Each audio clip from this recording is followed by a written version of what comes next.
This is the view out, looking forward along where the shadow of the LEM is cast on the surface, and we see a zero phase glow around the upper portion of the LEM. The general color of the terrain looking down sun was a very light tannish color. This blended as we look more across sun to a more sharper, well-defined features and more of a gray color. During the initial time period after touchdown, we went through various sequences to prepare us for immediate abort or liftoff if we found that that was necessary. We had found we had to vent the fuel and oxidizer manifolds a good bit earlier than we had thought. We went through these various checks and prepared for one liftoff that would occur about 21 minutes after the beginning of powered descent. The ground gave us a stay during this period. We did not have to make use of that. We then proceeded at that point into our simulated countdown, which consisted of checking our guidance systems. We made use of a gravity align feature where the inertial platform of the primary guidance would use the gravity vector to determine the local vertical. We would then compare this with the alignments that we had previously. We also made use of the stars through the telescope and aligning a crosshair by rotating the field of view until the crosshair superimposed on the star. This would give us the angular measurement of the star within the field of view of the telescope. We then determine the distance out by aligning another reticle spiral on this. We went through an averaging technique on board and then fed this information into the computer, and this came up with our various alignment checks. This was all in preparation for a possible liftoff that would occur about 2 hours after touchdown as Mike and Columbia came over for the first revolution. The ground network gave us a stay, and we continued briefly through the remainder of this checklist in our simulated countdown. And at this point, we terminated and powered down many systems on board the spacecraft and went into an eat period.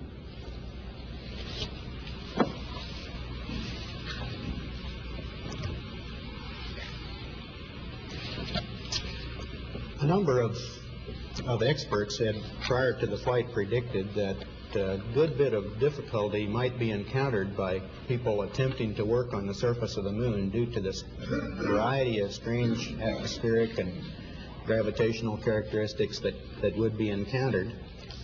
This didn't prove to be the case, and after landing we felt very comfortable in the lunar gravity. It was, in fact, in our view, preferable both to weightlessness and the Earth's gravity.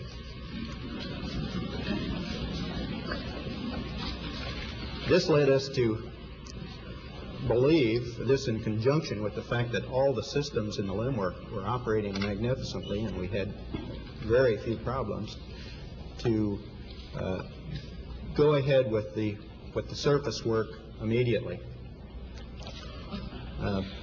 We predicted that we might be ready to leave the LEM by 8 o'clock, but those of you who followed on the ground recognize we missed our estimate by a good deal. This was due to a number of factors. One, we had house cleaning to perform, food packages, flight plans, and all the items that we had used in the previous descent to be stowed out of the way and prior to depressurizing the lunar module. It took longer to depressurize the lunar module than we had anticipated, and it also took longer to get the cooling units in our backpacks operating than we had expected. In sum and substance, it took us approximately an hour longer to get ready than we had predicted. When we actually descended the ladder, it was found to be very much like the lunar gravity simulations we had performed here on Earth.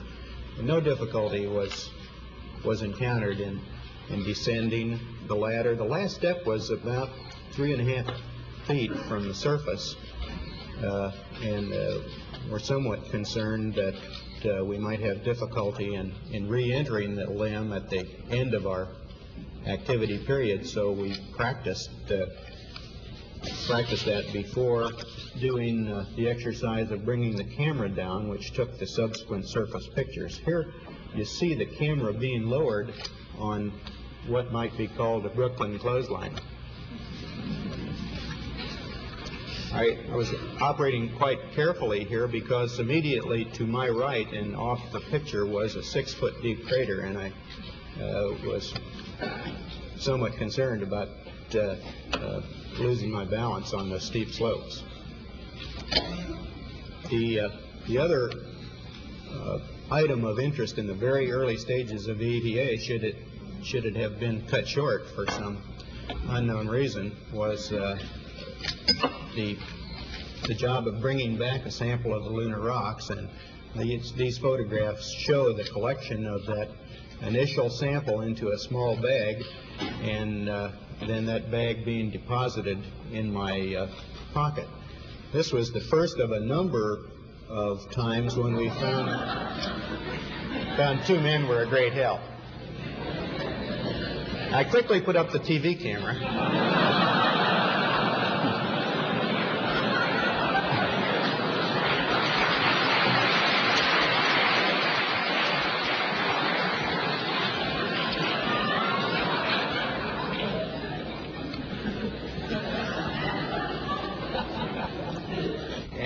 And then, more leisurely, Buzz and I joined together to erect the American flag. We found on a number of occasions that we were able to help each other in many ways on the surface. You probably recall the times that I got my foot caught in the television cable, and Buzz was able to help me extract it without falling down.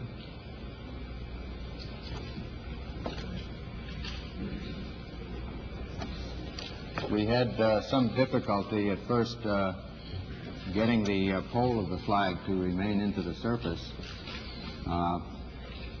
In penetrating the surface, we found that most objects would go down about 5, maybe 6 inches, and then it would meet with a gradual resistance. At the same time, there was not much of a supporting force on either side, so we had to lean the flag back slightly in order for it to maintain this position.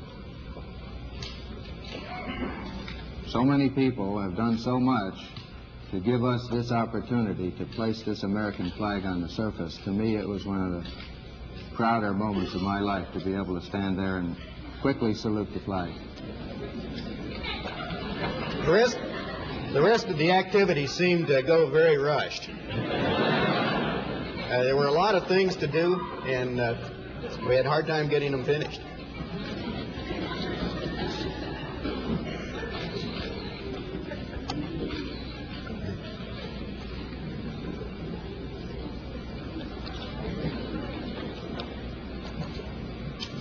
We did find that mobility on the surface was, in general, a good bit better than perhaps we had anticipated it. There was a slight tendency to be more nearly toward the rear of a neutral, stable position.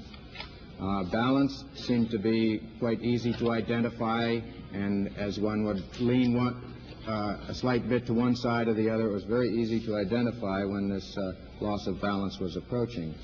In maneuvering around, as you saw, this was one of my tasks fairly early in the EVA.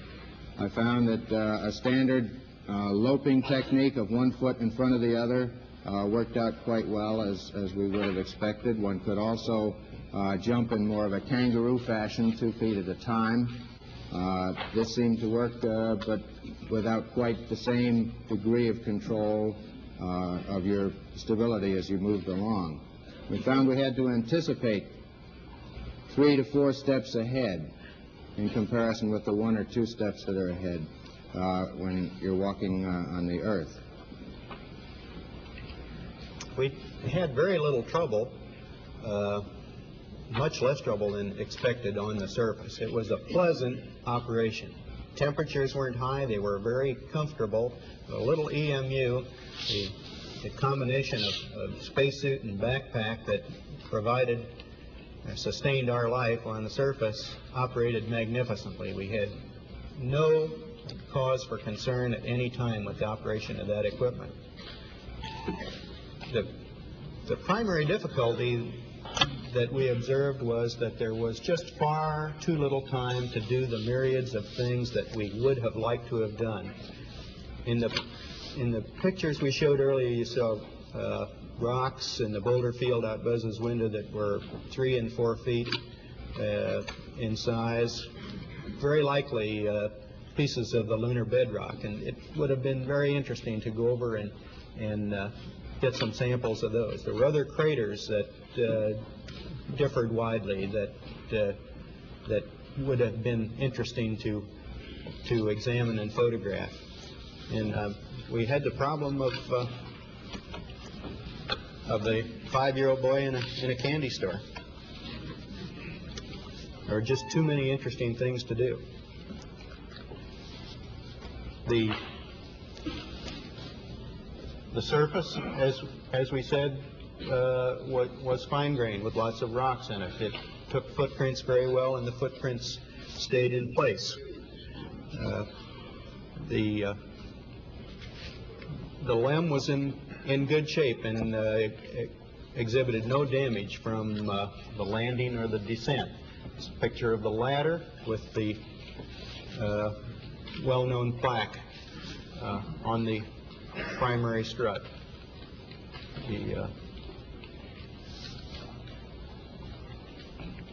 There was a question as to whether the LEM would sink in up to its knees. It didn't, as you can see. The foot pad sunk in perhaps an inch or 2, and the probe in this picture was folded over and sticks up through the sand in the bottom right-hand corner, showing that we were indeed traveling slightly sideways at touchdown.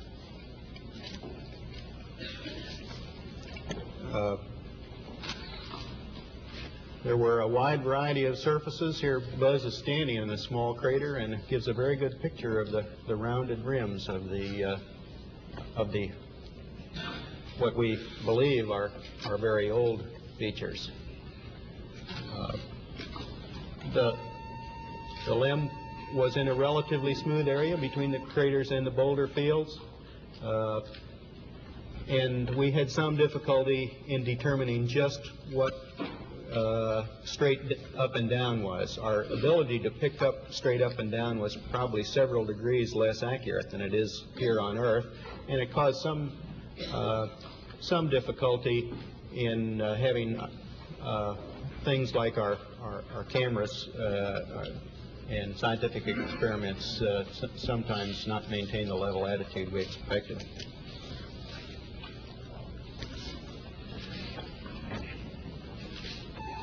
The 2 experiments that you saw in a previous picture were deployed in the scientific equipment bay. We found that getting them down produced no significant problems, and here you see a view of my carrying these 2 experiments out to the deployment site about 70 feet to the south of the lunar module.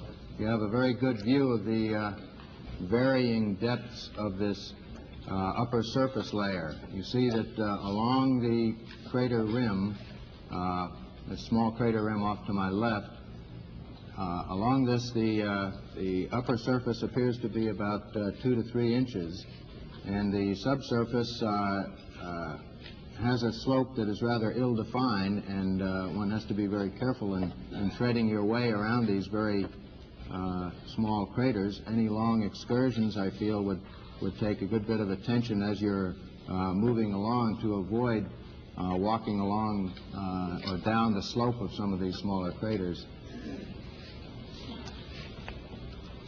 This is the passive seismic experiment that was deployed and has been giving us good returns on the interactions of the moon. We had a little difficulty deploying one of the panels. I had to move around to the far side and release a restraining lever, and then the second panel came out. We had a little bit of difficulty determining, as Neil said, the exact local horizontal.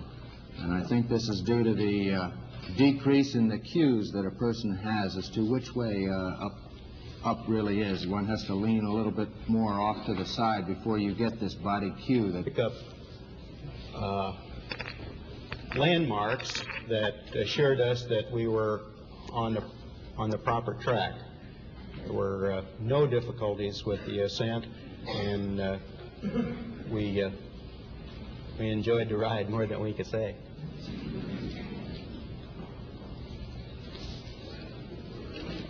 Both guidance systems agreed very closely when we were finally inserted into orbit. I believe there was something on the order of a half a mile or 7/10 of a mile difference in the apogee in the resulting orbit. Following an alignment check after insertion into orbit, we proceeded with gathering radar data of relative positions between the two vehicles. The solution for the first sequence of rendezvous maneuvers was extremely close and agreed very closely with the value that the ground had given us. The surprising feature of this rendezvous, many of us were expecting a fairly large out-of-planeness due to perhaps some misalignment in azimuth on the surface. We were expecting somewhere up to maybe 20 or 30 feet per second out-of-plane velocity. We found that we didn't even have to make use of a particular out-of-plane maneuver that had been inserted between two other sequential maneuvers. In comparison with many simulator runs, we found that this was about as perfect a rendezvous as we could have asked for. You've noted some oscillations in this film during ascent, and that's a real characteristic. The vehicle, due to the changing center of gravity as fuel is used, does a good bit of 5-degree oscillations throughout the ascent. This is eagle as seen by Columbia, or perhaps half an eagle would be better, since the landing gear and lower part, the descent stage, of course, remained on the surface. This was a very happy part of the flight for me. I, for the first time, really felt that we were going to carry the thing off at this stage of the game, and it looked like,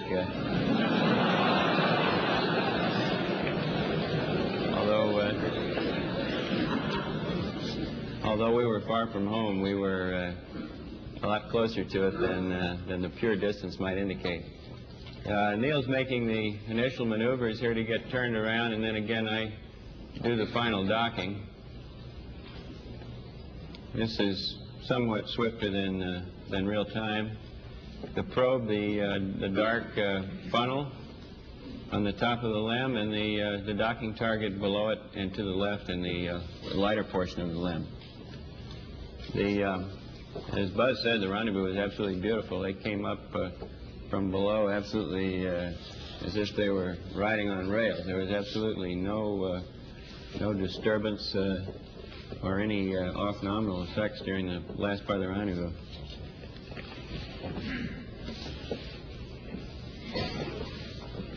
Upper right, you can see the RCS quads, and down below the various antennae and other protuberances. This gives you some idea of the rough terrain available on the moon. Of course, the Maria on the front side are smoother than this, but in general, the back side of the moon is quite rough. And I have, in general, just a series of slides, which, in the interest of time, I'm not going to dwell on. But I just like to point out that we did take a number of pictures. I believe from Columbia, we took probably 1,000 stills. And some of them show very interesting surface features, various types of unusual craters, and some of them pose many riddles, which we hope the geologists will in time be able to answer for us. that line of craters, for example, is difficult to explain, or at least without an argument it is. A newer crater with the white material having come from it. And this is a picture of the solar corona. Neil, would you like to close with that? During our flight to the moon, we flew through the moon's shadow. In fact, the moon was eclipsing the sun, and we took the opportunity to try to take some photographs of it, but our film was just not sufficiently fast to capture the event. However, this does show the brightest part of the solar corona. It extends several moon diameters in addition on each side. They're roughly parallel to that light. But the striking thing to us as observers was not the solar corona, but the moon itself. Of course, it was dark, unilluminated by the sun, but it was illuminated by the Earth. And at this relatively close range, it had a decided three-dimensional effect and was undoubtedly one of the most impressive sights of the flight. As we left the moon after a successful TEI, this is the view that we observed. I think that at least from where I sit here on the stage, the colors that you see there are quite close to being actually representative of the moon as seen from that distance. We were sorry to see the moon go, but we were certainly glad to see that Earth returned. We took a large number of photographs of the Earth on the way out and back, and had our wristwatches set on Houston time. An interesting use can be made of that. If you were looking at this picture and you looked at your watch and your watch said 7 o'clock in the evening, then you'd know that Houston is about 7 o'clock from the evening, and it's about an hour away from sunset. So it would be about 1/24th of an Earth's circumference away from the shadow, which is just about 15 degrees there. So at any time, by looking at a wristwatch and looking down at the Earth, we knew what was underneath the clouds, and it aided us in some ways in picking out what we should be seeing. We could see a large number of details on the Earth's surface, certainly all the continents and islands and details, many of which you followed perhaps in our discussions over the radio communications. But it was interesting to us to find out how well we could observe weather patterns on not only the worldwide scale, which you see here, but in specific localities. This particular shot does show the coast of North America, the equatorial cloud layers, what we think is probably an intertropical convergence zone, and cirrus clouds over the Antarctic.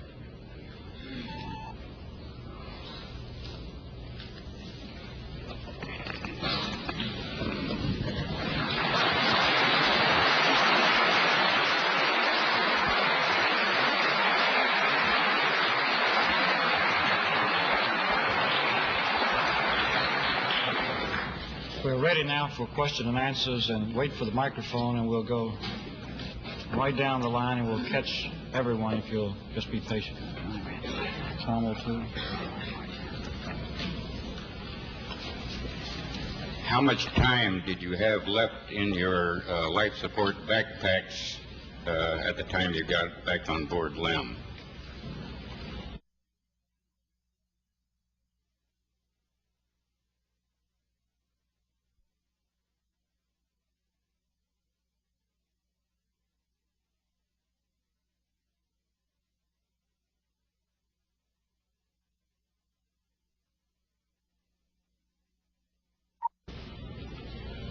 I haven't seen the post-flight analysis of the numbers. We had roughly half of our available oxygen supply remaining in the backpacks, and somewhat less percentage in the water supplies, which is used for cooling. Of course, particularly on our first experience with the use of that backpack on the lunar surface, we were interested in conserving a good bit of margin in case we had difficulty with closing the hatch or repressurizing the LEM, or had any difficulties with getting the systems operating again in the normal fashion inside the cockpit. Colonel Aldrin and Mr. Armstrong, when President Nixon made his phone call to you on the moon, it looked like the two of you suddenly stopped doing everything and stood there and listened and talked to him. It looked there for a moment like you might have been a little bit aware of what was going on. You weren't busy. Was there ever a moment on the moon when either one of you were just a little bit spellbound by what was going on? About 2.5 hours.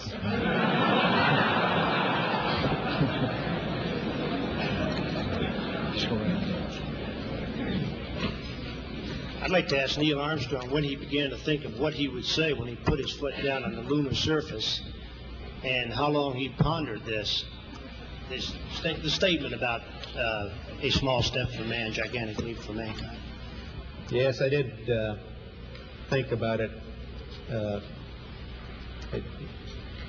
It was not extemporaneous, neither was it planned. It evolved during the conduct of the flight, and I decided what the words would be while we were on the lunar surface just prior to leaving the land.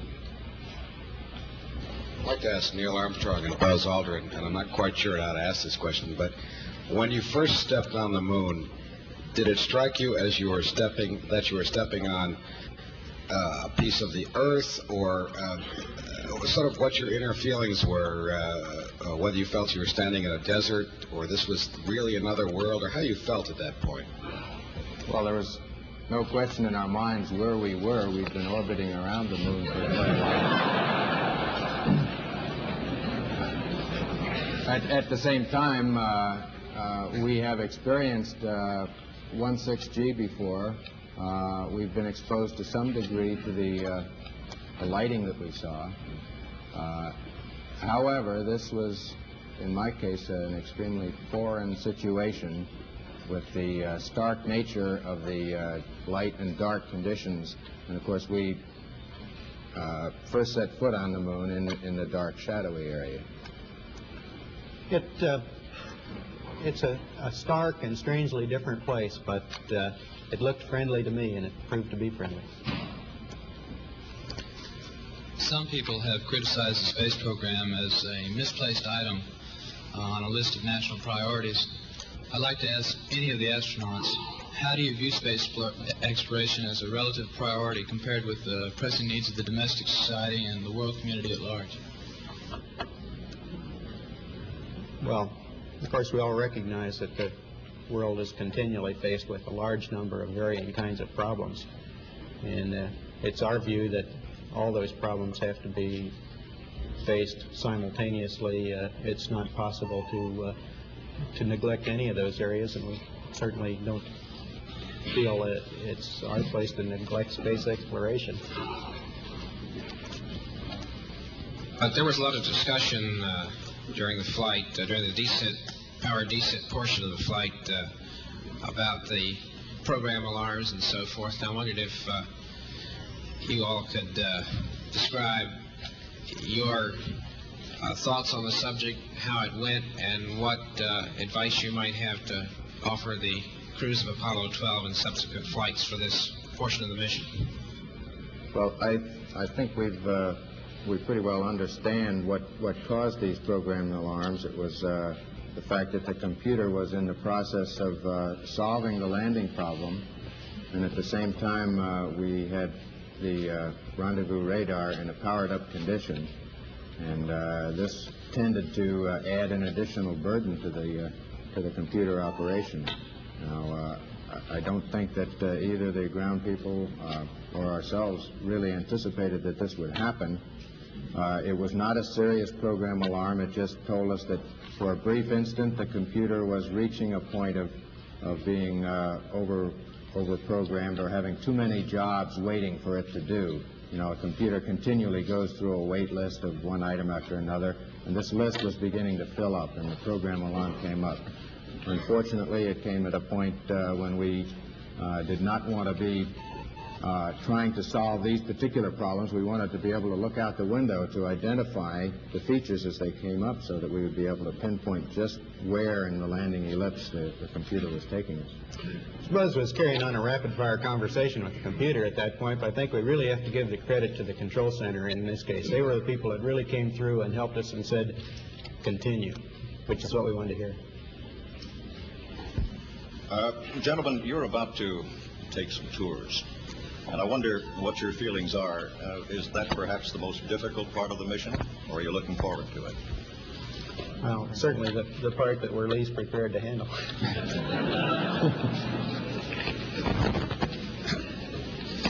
What do you consider the most important piece of advice and recommendation that you will give the Apollo 12 crew before they take off for the moon in November, gentlemen?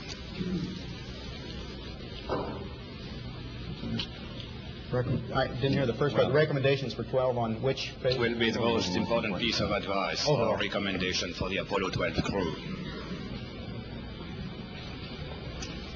I think we can say that overall we wouldn't change the plan that we used or the plan that they intend to use. Now, there are a large number of individual details which we think could stand improvement, and we have had the opportunity in the past couple of weeks to go over those details and with the crew members and various people from around the program. In general, I'd say that we wouldn't recommend any major changes to the plan. Will you recommend any changes in procedures for the moonwalking and exploration procedure? And did you find that your suits were mobile enough in view of the changes, or would you recommend further mobility features for them for operation on the moon?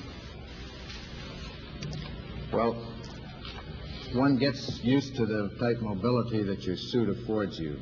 And, of course, we would like to always have more and more dexterity with arms moving and fingers moving. These things are under study. Of course, the Apollo 12 mission will have two different periods of EVA, one early in the mission and a sleep period, and then another EVA following that. We've, in general, looked at their plans, and we've talked to them about the duration. We've talked to them about a brief period at the beginning of their EVA for their familiarization with the EVA, the 16G environment. I don't think we have any particular recommendations for how they should change their mission. It is a continuing evolvement of EVA capability and scientific exploration that they're undertaking on that flight. I'd like to ask Colonel Aldrin if you'd elaborate a little bit on your comment earlier about having to anticipate where you were going to walk 3 or 4 steps in advance as compared to just 1 or 2 on Earth. Did you mean that in respect to avoiding craters or deep pits or what? Well, I mean it with respect to the inertia that the body has in moving at this rate of 5 to 6 miles an hour that we found to be fairly convenient. Due to the reduced force of gravity, your foot does not come down so often, so you have to anticipate ahead and control your body movement. And since your foot is not on the surface for a long period of time, in each step you're not able to bring to bear large changes in your force application, which would enable you to slow down. So in general, we found we had to anticipate 3 or 4 steps ahead instead of maybe the 1 or 2 that you do on the surface of the Earth. You're now national heroes, and you've had a couple of weeks in isolation in the LRL to think about that. What are your initial feelings about being heroes? How do you believe it will change your lives? And do you think that maybe you'll get another chance to go to the moon, or are you going to be too busy being heroes? I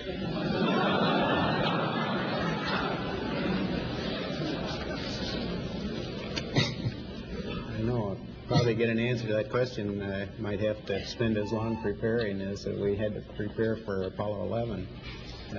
In the Lunar Receiving Laboratory, we did have very little time for meditation, it turns out. We were quite busy throughout the time period with the same sorts of things that the crews of past flights have done after their flights, the debriefing schedules and writing the pilot reports and getting all the facts down for use of all the people who will include that in future flights.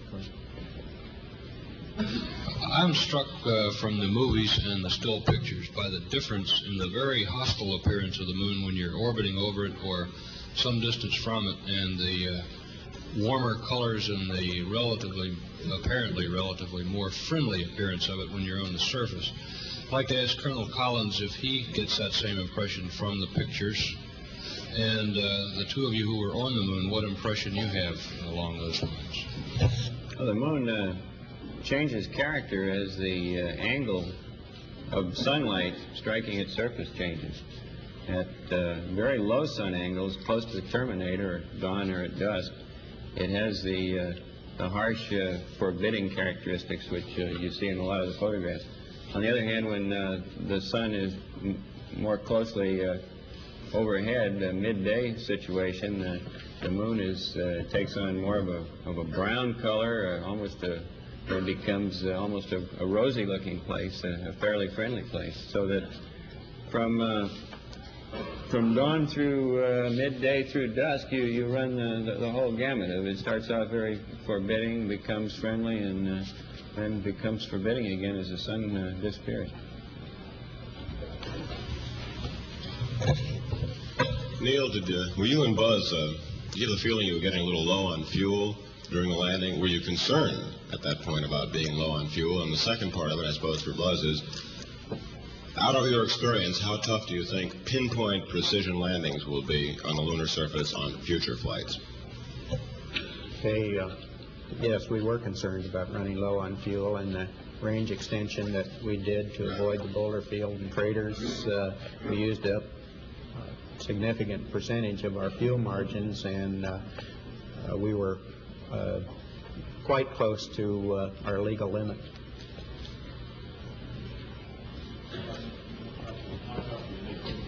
Will be based on your experience? Well, I think it requires some very pinpoint determination of the orbit that the vehicle is in before it begins powered descent, and this requires extreme care in making sure that the ground tracking, because the entire descent is based upon the knowledge that the ground has and puts into the onboard computer of exactly where the spacecraft is. And this starts several revolutions before and then is carried ahead as the computer keeps track of its position.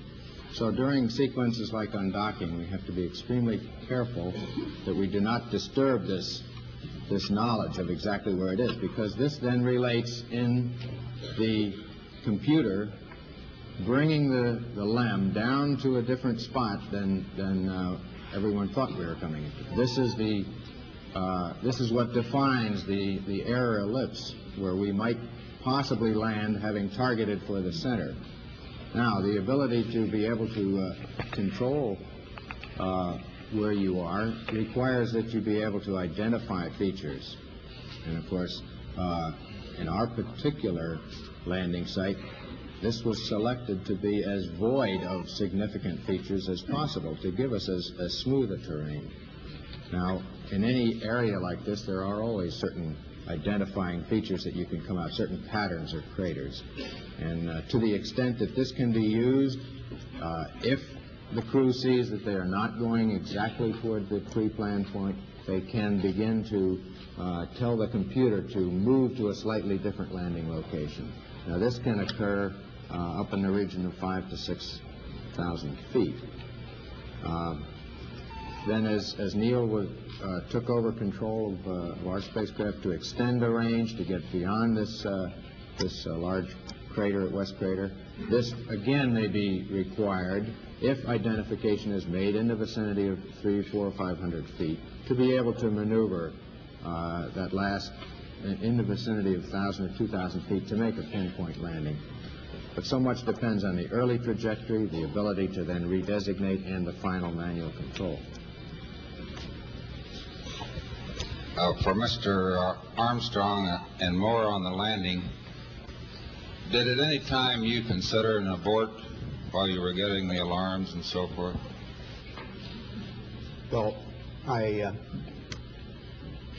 think that in simulations we have a large number of failures, and we're usually spring-loaded to the abort position. In this case, in the real flight, we're spring-loaded to the land position. We were certainly going to continue with the descent as long as we could safely do so, and as soon as program alarms, computer alarms manifest themselves, why, you realize that you have a possible abort situation to contend with. But our procedure throughout a preparation phase was to always try to keep going as long as we could, so that we could bypass these types of problems. The computer was continuing to issue guidance throughout this time period and was continuing to fly the vehicle down in the same way that it was programmed to do. The only thing that was missing during this time period is that we did not have some of the displays on the computer keyboard, and we had to make several entries at this time in order to clear up that area. Would the crew consider a moon mission of a similar nature again, or would you prefer to have some other kind of a mission? And secondly, I think this question was asked, but I didn't get the complete answer. How do you propose to restore some normalcy to your private lives in the years ahead? I wish I knew the answer to the latter part of your question. Kind of depends on you.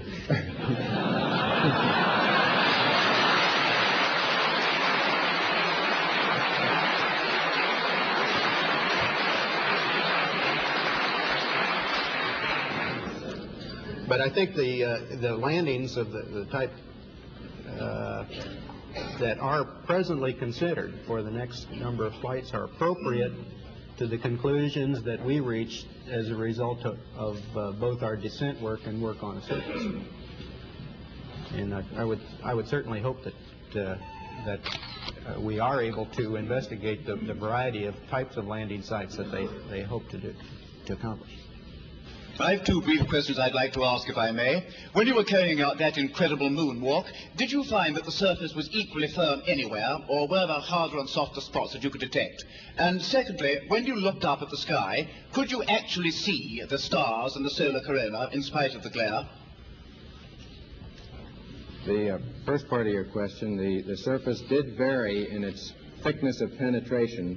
Somewhere in rather flat regions, the footprint would penetrate perhaps a half an inch or sometimes only a quarter of an inch and gave a very firm response. In other regions near the edges of these craters, we could find that the foot would sink down maybe 2, 3, possibly 4 inches. And in the slope, of course, the various edges of the footprint might go on up to 6 or 7 inches, and compacting this material would tend to produce a slight sideways motion as it was compacted on the material underneath it. So we feel that you cannot always tell just by looking at the terrain what the exact resistance will be as your foot sinks into a point of firm contact. So one must be quite cautious in moving around in this rough terrain. We were never able to see stars from the lunar surface or on the daylight side of the moon by eye without looking through the optics. I don't recall during the period of time that we were photographing the solar corona what stars we could see. I don't remember seeing any. Neil, you were a little bit concerned, you said, about stubbing your toe at the point of landing because the surface was obscured by dust. Do you see any way around that kind of problem for future landings on the moon?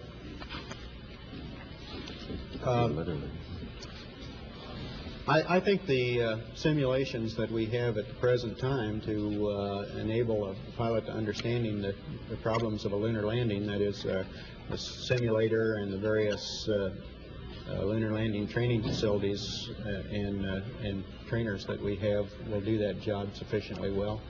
Above that, I think it's just a matter of pilot experience.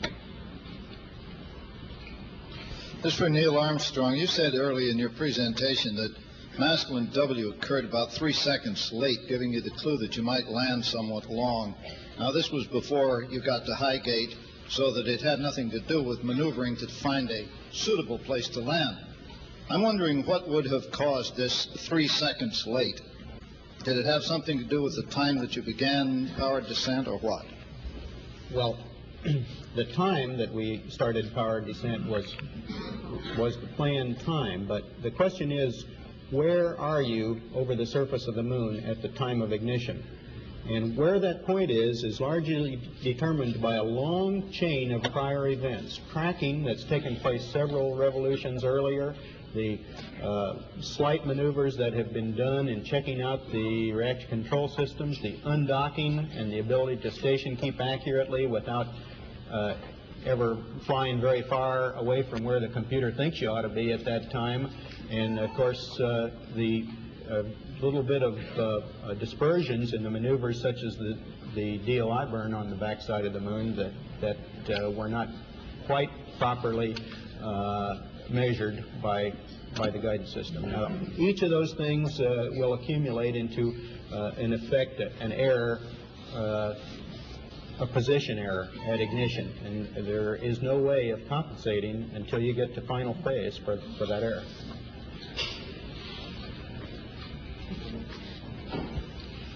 Based on your own experience in space, do you or any of you feel that there will ever be an opportunity for a woman to become an astronaut in our space program? Yes, I hope so.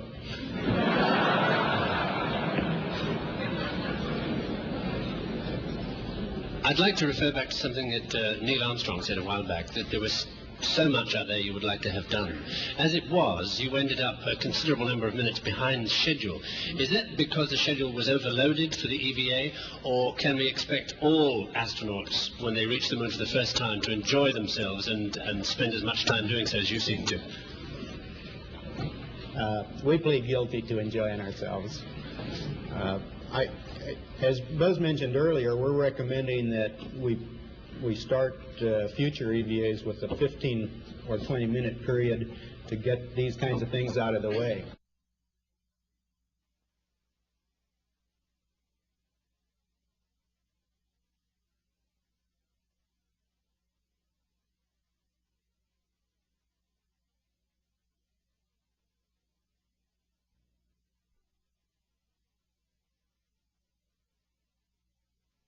To do. 2 questions. Where did the weird sounds, including the sirens and whistles, come from during the trans-Earth coast? I believe ground control had asked for an explanation, saying it had come from the spacecraft. Secondly, I understand although low-angle lighting caused no problem walking around, there was a problem seeing obstacles in time when traveling at high speeds. I understand this might indicate the need for a flying machine rather than a rover for a long-distance lunar surface travel. Can you explain this? We're guilty again. We sent the whistles and bells. We had a little tape recorder, which we used to record our comments during the flight, in addition play music in the lonely hours. And we thought we'd share that with the people in the control center.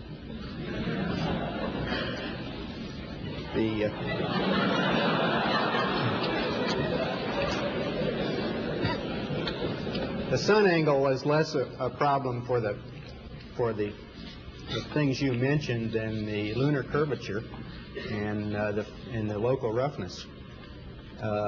It seemed to me as though it was like swimming in an ocean with 6-foot or 8-foot swells and waves. In that condition, you never can see very far away from where you are.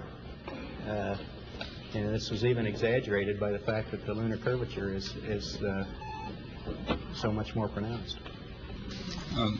This for Mr. Armstrong.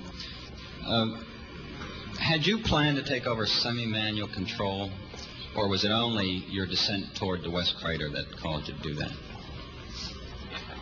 The series of control system configurations that were used during the terminal phase were in fact very close to what we would expect to use in the normal case, irrespective of the landing area that you found yourself in.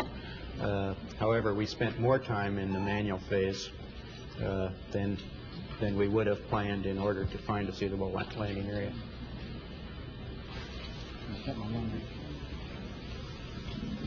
Many of us and many other people in many places have speculated on the meaning of this first landing on another body in space. Would each of you give us your estimate of what is the meaning of this to all of us?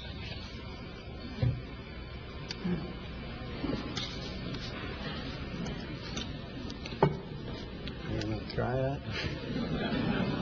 After you. Well, I believe that what this country set out to do was something that was going to be done sooner or later, whether we set a specific goal or not. I believe that from the early space flights we demonstrated a potential to carry out this type of a mission, and again it was a question of time until this would be accomplished. I think the relative ease with which we were able to carry out our mission, which of course came after a very efficient and a logical sequence of flights, I think that this demonstrated that we were certainly on the right track when we took this commitment to go to the moon. I think that what this means is that many other problems perhaps can be solved in the same way by taking a commitment to solve them in a long time fashion. I think that we were timely in accepting this mission of going to the moon. It might be timely at this point to think in many other areas of other missions that could be accomplished.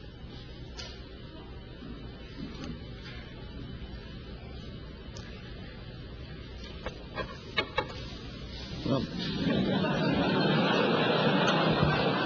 everybody looking at me? Well, to me, there are near and far-term aspects to it. On the near term, I think it's a technical triumph for this country to have said what it was going to do a number of years ago, and then, by golly, do it, just like we said we were going to do it. Not just perhaps purely technical, but also a triumph for the nation's overall determination, will, economy, attention to detail, and 1,001 other factors that went into it.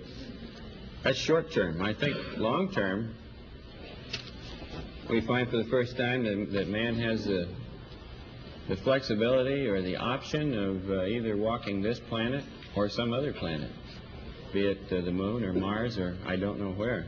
And I'm poorly equipped to evaluate where that may lead us to.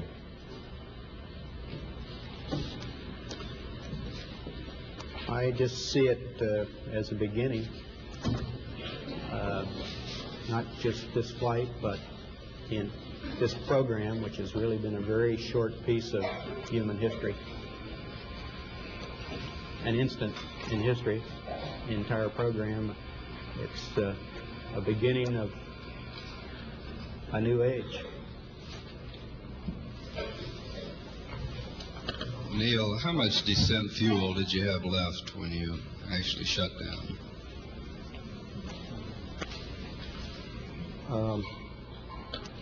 My own instruments would have indicated less than 30 seconds, probably something of 15 or 20 seconds. I think the analysis of made here on the ground indicates something more than that, probably greater than 30 seconds, 40 or 45.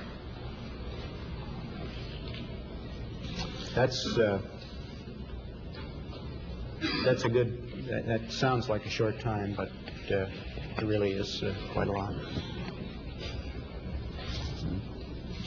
Mr. Colonel Collins, you used a rather colorful expression when there seemed to be some problem with docking. Could you tell us precisely what was going on at that time? Where you docked, and then...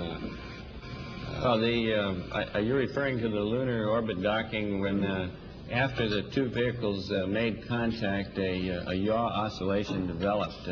This oscillation covered perhaps 15 degrees in yaw over a period of 1 or 2 seconds, and was not normal. It was nothing that any of us had expected.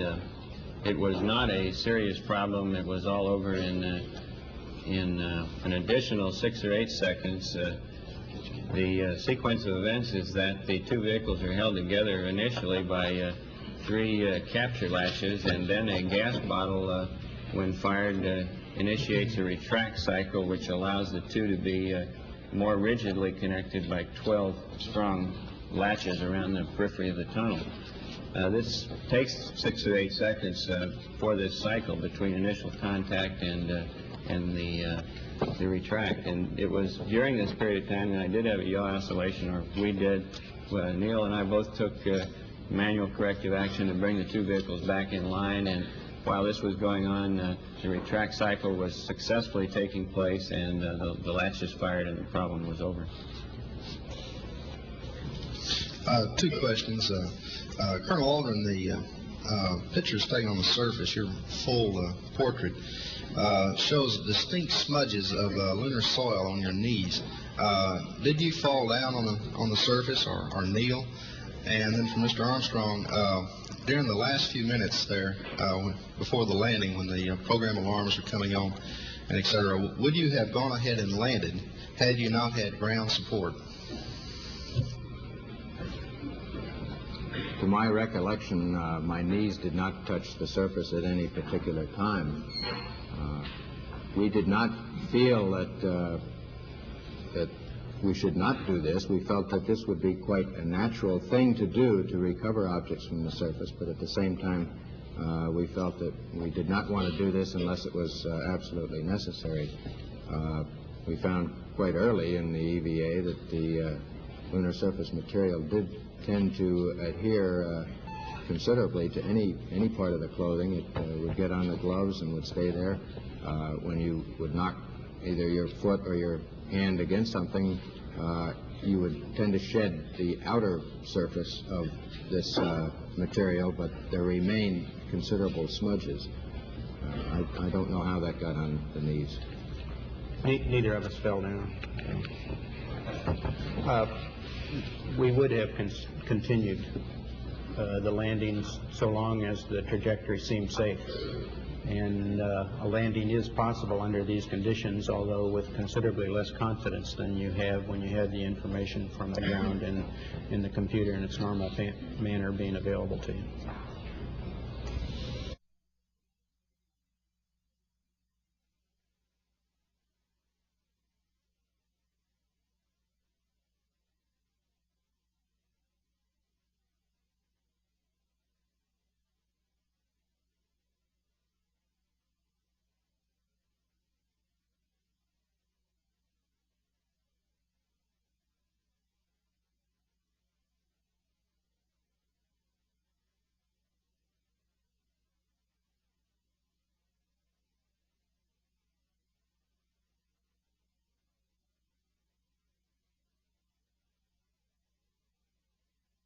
For Mr. Armstrong and Colonel Aldrin, would you please give us a bit more detail about your feelings, your reactions, your emotions during that last several hundred feet of our descent, especially when you discovered that you were headed for a crater full of boulders and had to change your landing spot?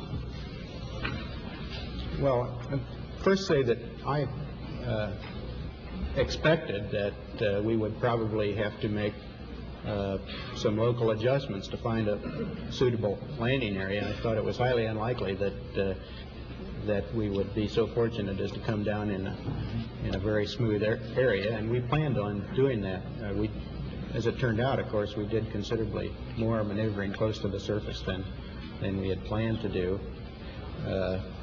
And the terminal phase was absolutely chock full of my eyes looking out the window and Buzz looking at the computer and information inside the cockpit and feeding that to me. That was a full-time job. My role during the latter 300, 200 feet is one of relaying as much information that I can that's available inside the cockpit in the form of altitude rate, and forward or lateral velocity. And it was my role of relaying this information to Neil so that he could devote most of his attention to looking out. What I was able to see in terms of the velocities and the altitudes appeared quite similar to the way we had carried out the last 100 or 200 feet in many of our simulations. We are going to end here. We would appreciate it very much if you would remain seated so the crew could leave. They want to be at the luncheon at 1 o'clock, just slightly ahead of you. Thank you very much.